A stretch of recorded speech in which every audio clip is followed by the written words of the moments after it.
Cuba en 2020, el año que vivimos peligrosamente. ¿Cómo están, amigos? Bienvenidos a Noticias Importantes. Comenzamos.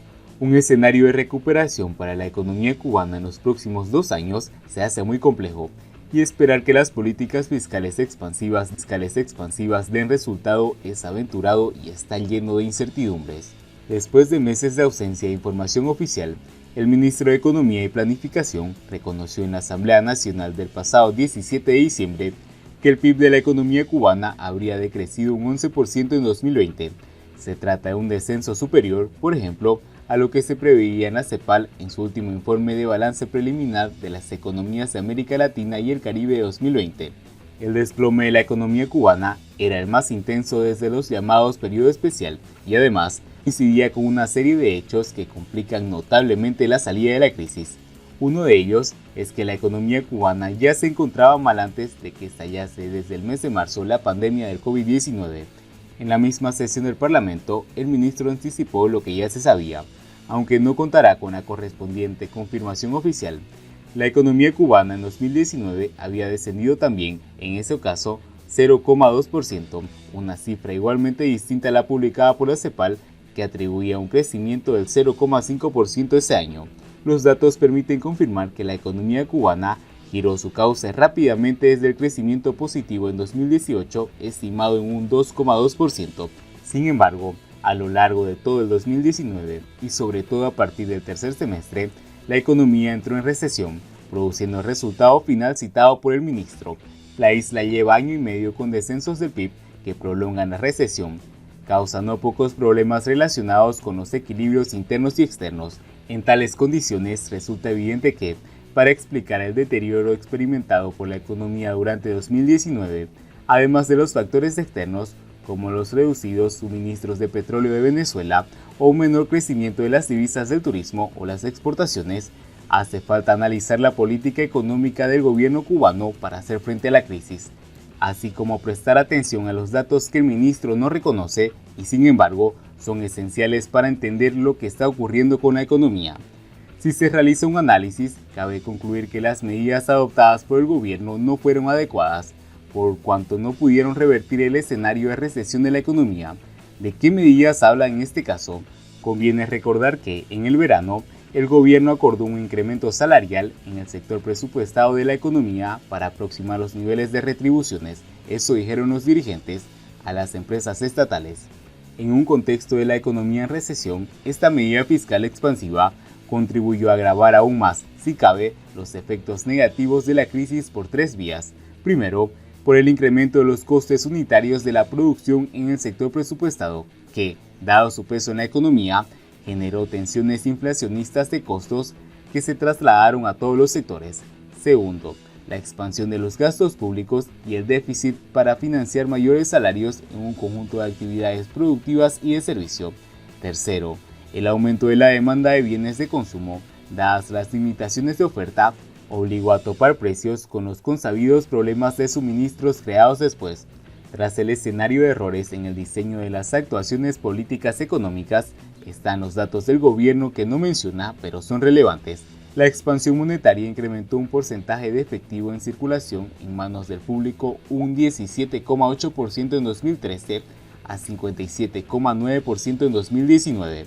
Es difícil encontrar algún país en el mundo con un porcentaje similar, que revela un descontrol monetario causante de tensiones en los precios, por consiguiente, pérdida de confianza en las monedas. Un crecimiento imparable e insostenible de la deuda externa, que pasó a representar el 17,2% del PIB en 2014 a un 38,9% en 2017, último año que se dispone de estadísticas oficiales, lo que supone acercarse al 40% del PIB con un crecimiento muy rápido. Este resultado condiciona notablemente los márgenes de financiación internacional de la economía, cuyos bonos no salen de la categoría basura en los informes de las principales agencias de calificación. También sobresale el sector agropecuario improductivo, incapaz de producir suficientes alimentos para toda la población como consecuencia de las limitaciones impuestas por el gobierno, lo que obliga a importar alimentos por 2.000 millones de pesos. En 2019, la cifra fue de 1.910 millones de pesos, mientras que en 2010 alcanzó 1.800 millones, un crecimiento del 6% en dicho periodo. Estando así las cosas, en 2020 se desató la pandemia del COVID-19, un impacto directo en la economía, sobre todo en el turismo y su potencial para captar divisas en el sector emprendedor privado de la economía. En 2020, a diferencia de lo ocurrido en 2019, la actividad económica ha ido claramente en declive durante los 4 trimestres, comparados con el igual periodo en el año anterior. También se dio una mayor contracción en el segundo trimestre, sin que se observen los siguientes un cambio de coyuntura que haga presagiar un mejor resultado a final del ejercicio.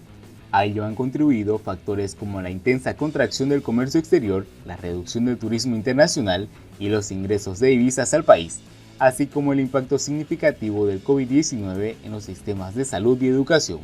A estos factores citados por el ministro habría que añadir los factores de la expansión fiscal arrastrada desde 2019, las tensiones inflacionistas de los costos y el cierre de las actividades productivas por los confinamientos que llevaron al gobierno a suspender los pagos de la deuda internacional con el Club de París, así como a acometer la reordenación urgente del presupuesto de gastos y el plan de economía para intentar ejercer algún control sobre su dinámica. Y en este entorno de grave crisis interna y externa, caracterizado por una complejidad e incertidumbre, el gobierno tomó la decisión de avanzar en la denominada tarea de ordenamiento. Las autoridades confían en que, a partir del segundo, pero sobre todo del tercer trimestre de 2020, la mejora de la situación epidemiológica y el restablecimiento gradual de la vitalidad de los principales servicios sociales permita iniciar el proceso de recuperación de la economía que debe reducir en un efecto de rebrote en 2021. De momento no hay informaciones oficiales, pero se mantienen las mismas tendencias recesivas de meses anteriores. El turismo no despunta en plena temporada invernal, las exportaciones siguen frenadas por la interrupción de la cadena de valor y a todo ello se suma un menor volumen de remesas como consecuencia de la crisis en otros países.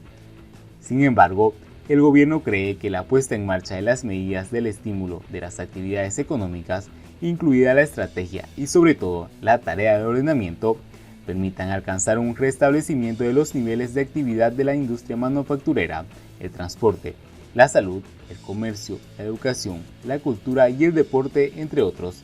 La apuesta por el crecimiento interno choca con los límites del presupuesto.